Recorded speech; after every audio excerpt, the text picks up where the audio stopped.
Welcome to Business Innovators Radio, featuring industry influencers and trendsetters sharing proven strategies to help you build a better life right now. Hi, I'm your host, Gail Nowak, and today we're speaking with Veronica Worth, visionary entrepreneur, intuitive, award-winning designer, and creative maverick. Veronica has brought her innovative and big-picture approach to successful careers in the entertainment, advertising, and food industries, and especially to her current business, Design Bistro. Veronica put herself through design school, decorating and delivering wedding cakes for the family business, and in fact, she graduated with honors, received an award for excellence in creative projects from the French Culinary Institute, and cooked at the James Beard House as a pastry chef representing Norma's Restaurant. She's still winning awards today for her brand and web design work, including the 2018 .com Platinum and Marcom Gold Awards for web design.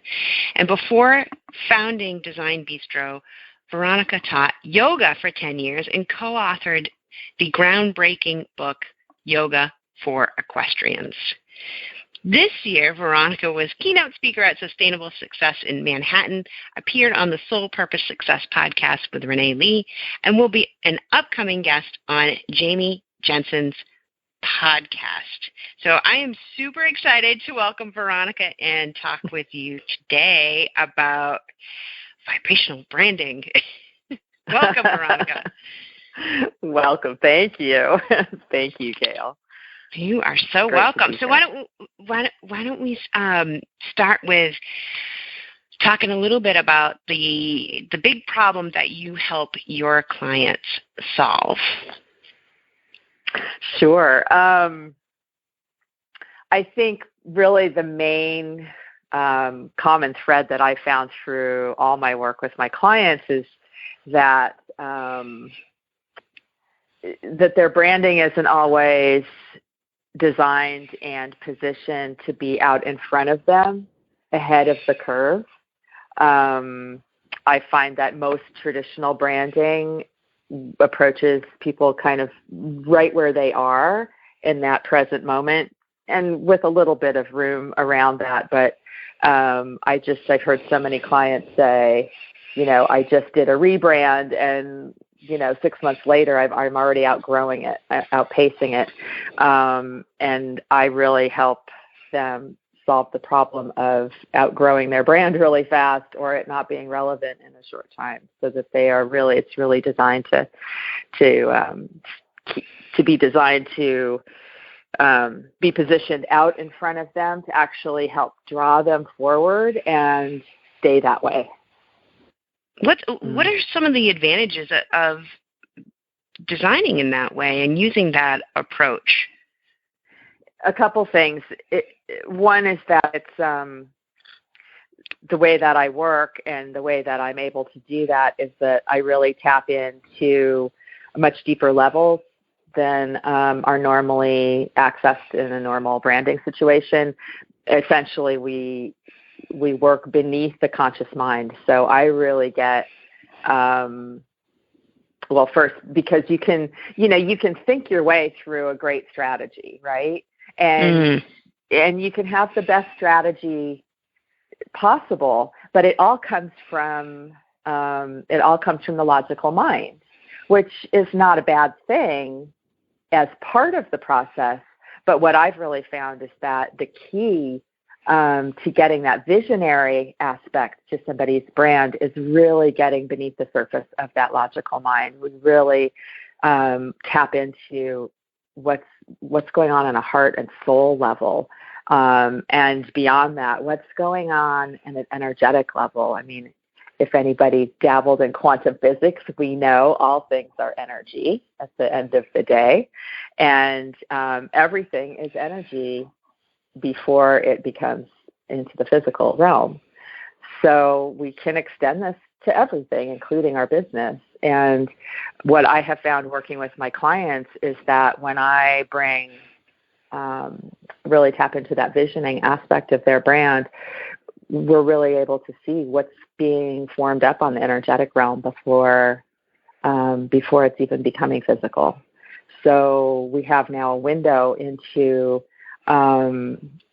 not something that's a construct of the mind or of the will, like these are my goals and this is what I want to do, but really a co-creation between that person, that client, and their bigger work in the world, their soul's calling, and even a co-creation with spirit. It's really a beautiful aspect, and suddenly it becomes this much bigger picture, and much more fulfilling picture.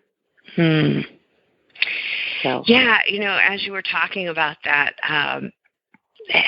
both of us having been sort of in the advertising industry and knowing a bit about how that branding process works from an analytical sense and a logical sense, and also from an emotional sense. I mean, I think that in the advertising world, it's the blend of those two things. But I love what you're saying about really going deeper with that, and it's beyond the emotional piece.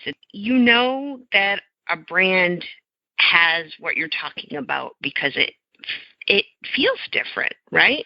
Right, exactly. And it's true that we are much more complex, beings than our mind gives us credit for.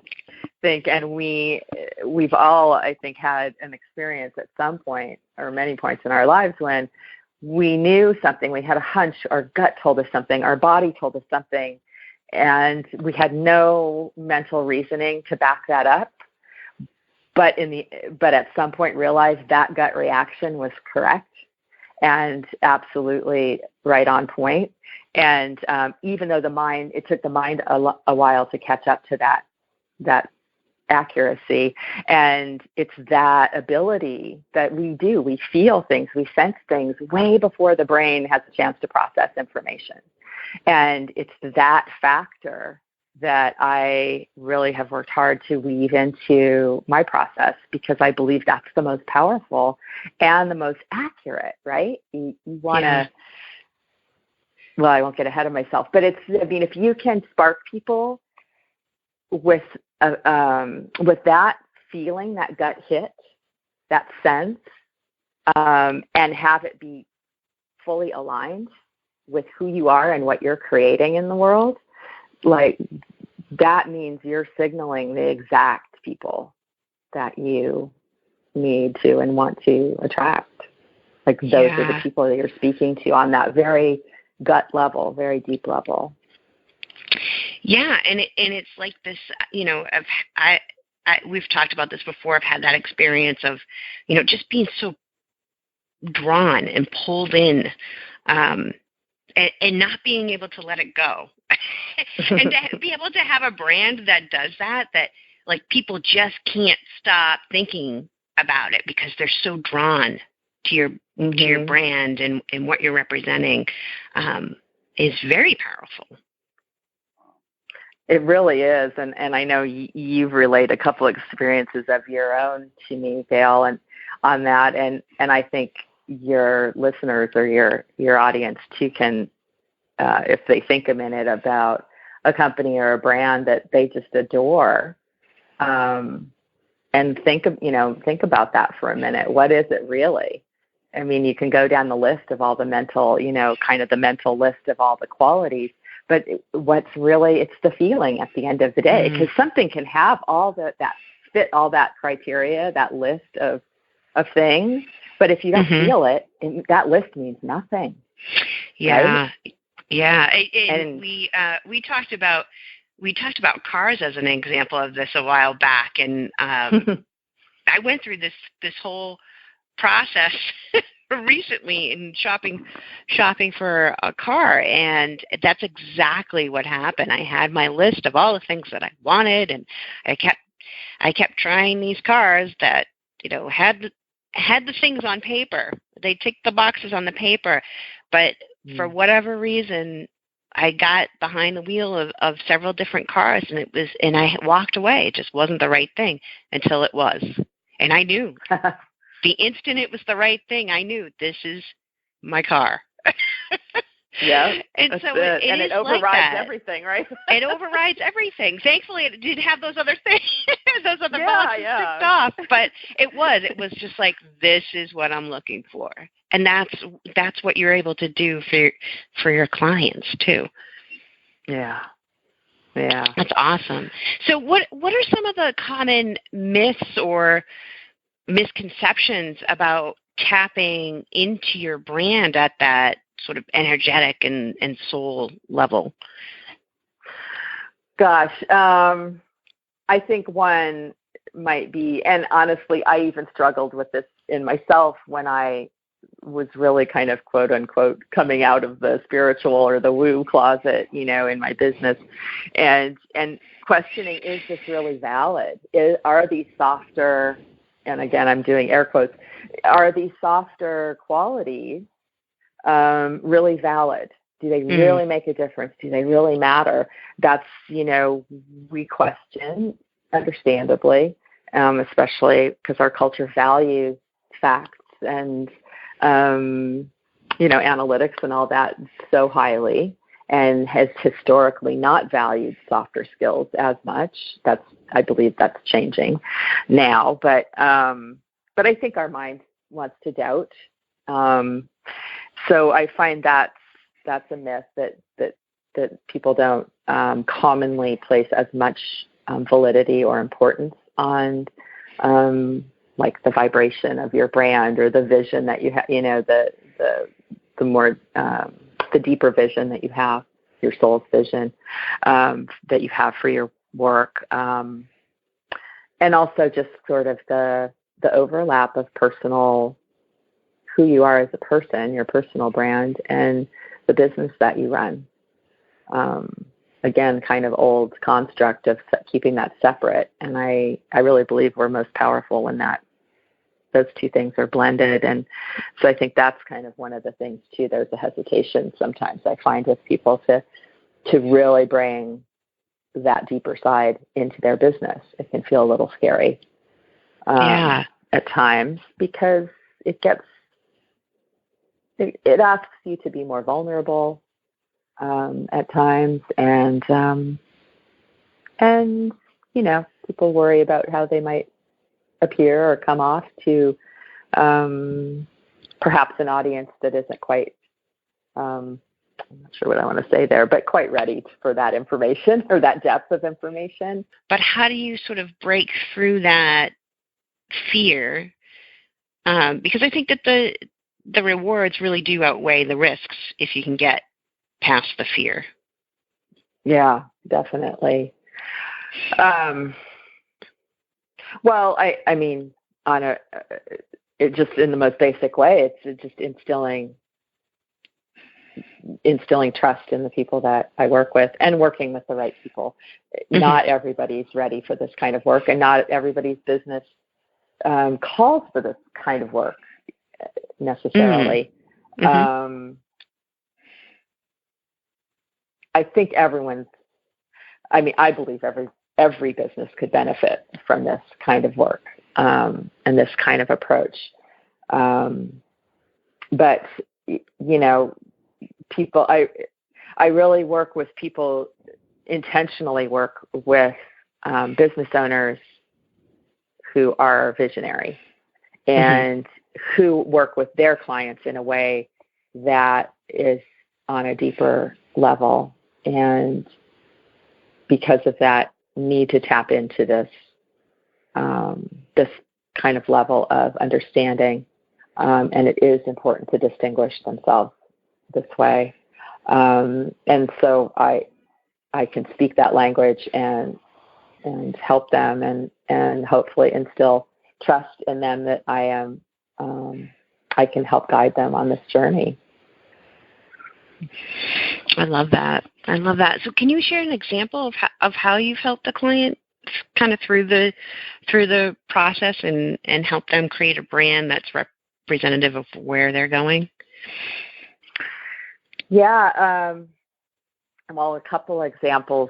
One is back toward the beginning of within the first year or two that I started my business, and this was before I was consciously and out loud, including this process in my work. But I was intuitively doing it because I've just always needed the big picture. I was always digging for the big picture of what was going on before I could design anything. So I had been enlisted to design a website and rebrand for a environmental energy company here in Vermont, and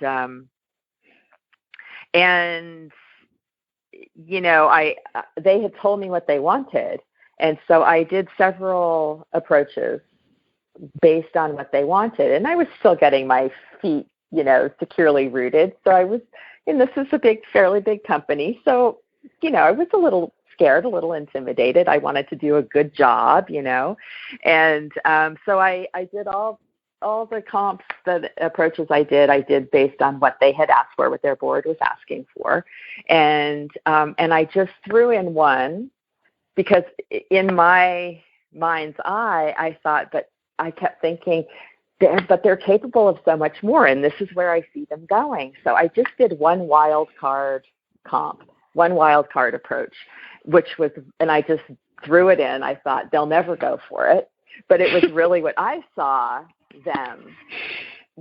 their highest positioning could be based on all the conversations that I had with their team members, and what I really heard underneath the surface and felt underneath the surface that they really wanted to become to the people that they helped, and how they wanted to affect change. And it ended up being the one they picked. and it was even my team members. I was co-creating with a couple of people at that point, and even my team members were like, I don't know. And I just thought, it's okay. I'll just throw it in. It'll be like, and it was the one they went for in the end. And it was the one that landed, really landed me. What do I want to say? It got me a lot of respect, because I didn't toe the line, so to speak. I was actually innovating. Mm-hmm. And I saw something beyond what they had seen or spoken, beyond what they thought they communicated, but they actually did, between the lines, so to speak. So, I go back to that, and that the branding that they're still using the same branding. We don't work together. We haven't worked together in years now. We parted ways after that project, but that brand is still that they still have that brand, and that was 5 or 6 years ago now. Wow. So, and it's still like the look of it and everything's still serving them well. And the tagline, their tagline that I just came up with, it just hit me. And that tagline is still their tagline. So it's just, I knew because of the traction that it got, and still has, that it was and remains, really spot on for them. And it really is a collaborative process with the client.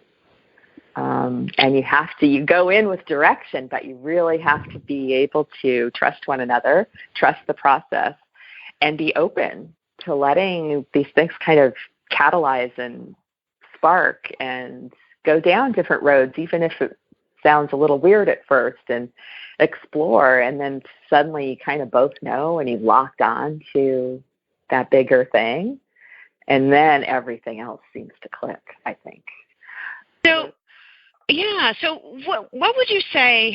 So if you had, if you're being approached by a visionary or creative entrepreneur, and they're just sort of on the fence, they're like, I don't know, the brand doesn't feel like me anymore. What kind of advice would you give them as far as, what questions should they ask when it comes to maybe making the decision to go about rebranding or designing a new brand, using this kind of an approach? Well, I kind of come at it sort of drill down, I guess. I usually ask,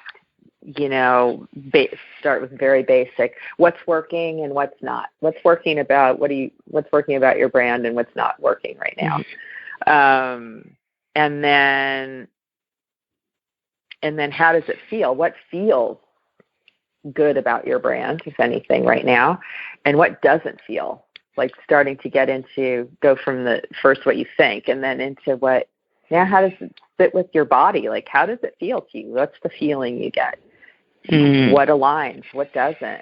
Like, what do you not like? What just makes you, how does that feel? Like, get into that experience a little bit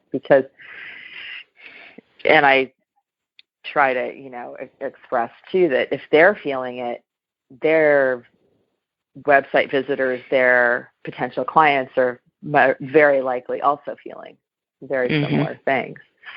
And then based on that, going forward, and then I usually, again, start with asking, where do you see yourself? Where would you like to see yourself? And what would you like to see expressed in your brand that's not being expressed right now? And then I started to understand really what kind of where they feel they're headed.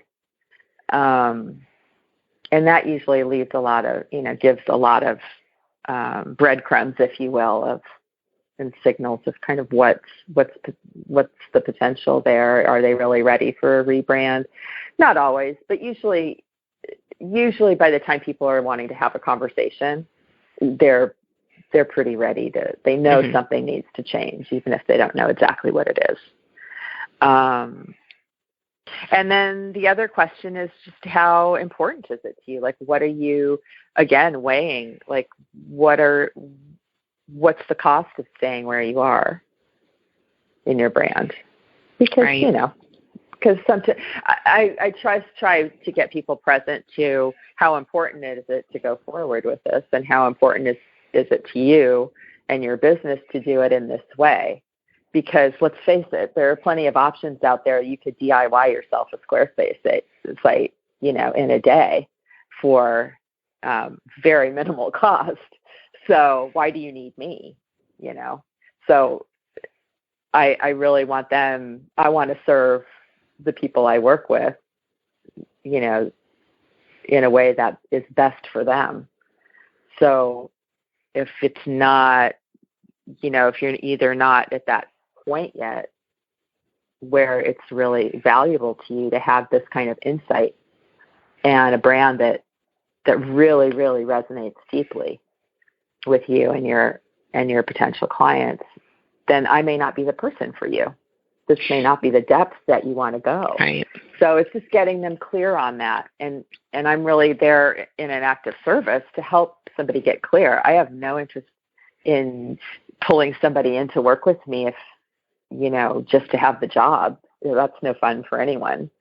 So it's really helping you get clear on what are your needs really and what's most important to you.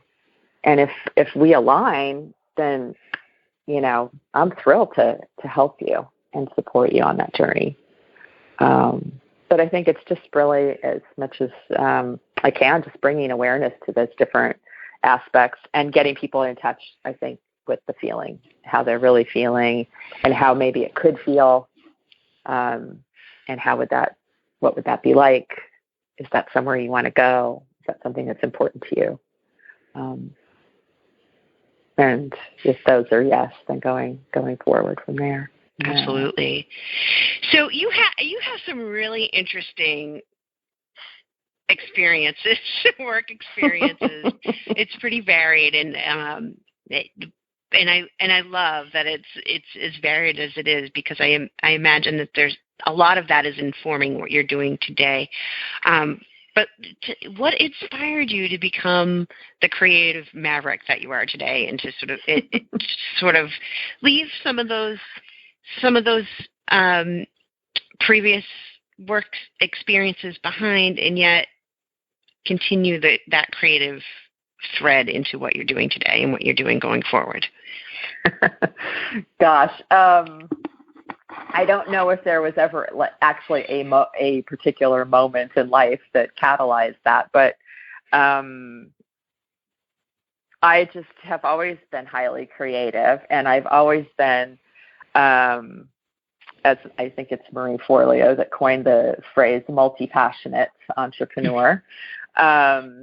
I used to think it was a detriment, right? I mean, when I first started in the workforce, it was, you were supposed to stay at a job for 10 years, 5 or 10 years, and show continuity and consistency. And if you jumped around a lot, it was considered a very negative, black mark on your resume. And of course, I was all over the map, and always feeling like why can't I settle into one career? But I think for me, it's just, I have a highly active mind. I have a million ideas going on at once almost all the time. And I get, I can tend to get, I don't like stagnation. And so I think it was really me just always wanting, just sort of a natural part of my personality is that I always want to push edges. I always wanted to see what was possible. Always felt like I saw better ways to do things than people, wherever I was working, whatever it was, whether I was like a secretary, in a company or, or making pastry in the kitchen. I was always like reinventing things so that seeing if there was a better way. How could we, further this? How could we better meet our customers' needs? How could we better express this, goal or whatever it might be in that situation? And I think for a long time, I didn't really see the continuity between the different careers that I had, but doing some inner reflection after a certain point, and I kind of scanned back through, working in the entertainment industry and working in the food industry and working in corporate and in advertising. And I thought, what's the common thread? And I thought it's that creativity. Like I always had to do something creative wherever I was. I was hungry for it. And, so, and that made a lot of sense to me then. I thought, well, yeah, that's it. It's always, even though the milieu was different at different times, the creative process that I was doing was actually very similar in each career. And I feel the best now that I have my own business, because I can evolve within the construct of my business. I'm not constrained, right, by somebody else's business model. I can evolve my own business as I evolve. And if I get excited about, expanding into new thoughts and new ideas and new areas, then I can create my business to encompass that. And that lights me up. And with that, I never get bored and I never get stagnant because I get to create, right? I get to keep creating and co-creating with amazing people. So, I love it. I love it. Yeah. Well, it's no wonder that we get along so well. So I relate to everything you just said. Oh, of course. Of course. Oh, gosh. So can you share a lesson that you learned early on that still impacts how you do business today?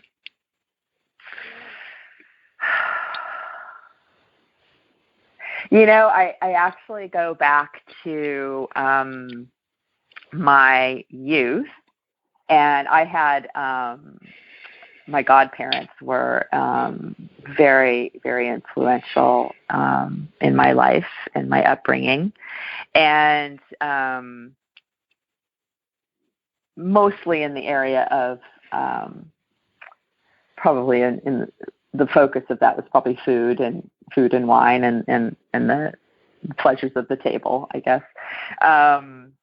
But the lesson that they taught me that I really encompassed or distilled over the years is that what's important is how it feels to you. And what I mean by that is, you know, we would go out, you know, to, let me go back here. Let's see. They were great. They were firm believers in the value of experience and having wonderful experiences. My aunt actually used to say to me when I was quite young, if you have money to spend, like, don't spend it on, you know, how did she say it? It wasn't that not to spend it on things, but if you have to choose between things and experiences, spend it on experiences, because experiences will last you a lifetime.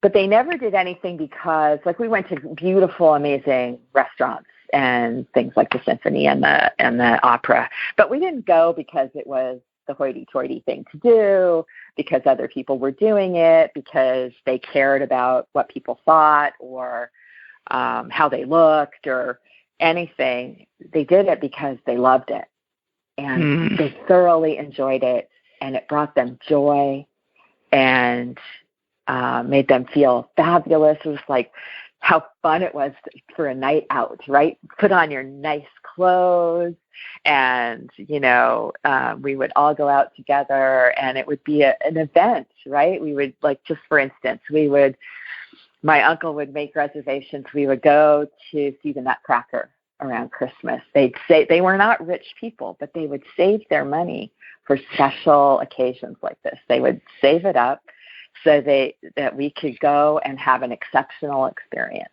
So we would have the whole evening planned. We would put on our best duds and look very, very chic and stylish and feel wonderful. And we would go to the Nutcracker and enjoy the evening. And my uncle would help, like, you know, I remember him trying to get me to pronounce, like, Peter Ilyich Tchaikovsky, and he would help me learn about what we were watching and music, you know, where it came from, who wrote it, why it was important when it was done, and help me. So he helped me enjoy it. I wasn't just there because it was the thing to do. I was drinking it up.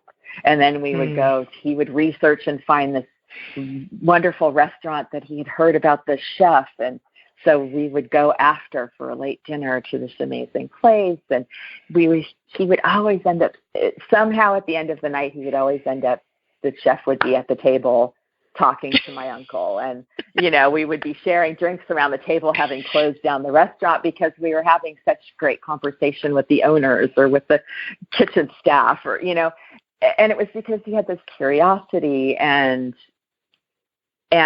also knowledge. They knew about the music. They knew about where we traveled. They knew about the restaurant or the food that was being prepared and brought to us. And it wasn't that sort of, it wasn't just intellectual knowledge. It was joyful knowledge. Like, it was knowing why it's so delicious, how wonderful this is, why the atmosphere matters. So sorry, I'm going way off the track here, I feel, but I guess the lesson in all that, and encapsulate this however you want, the lesson in all that was that it's the substance that matters. It's how it makes you feel that matters. Do it because it brings you joy. So to bring this around to your question a long way, sorry.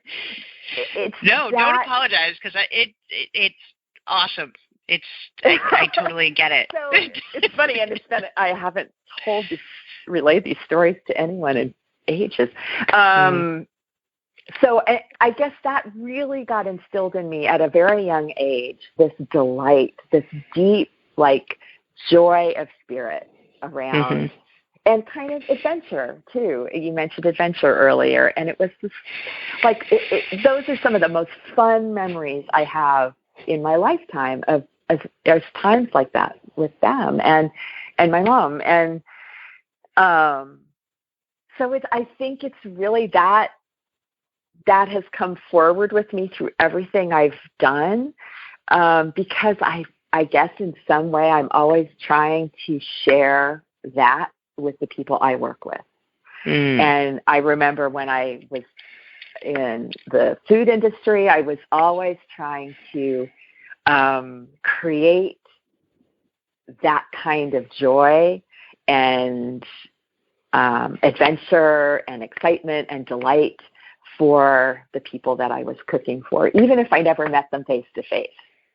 Like, I remember coming up with thinking up desserts, and it was like, how can I help them? How can I help them feel this way? How do I want them to feel? How can I lift them up?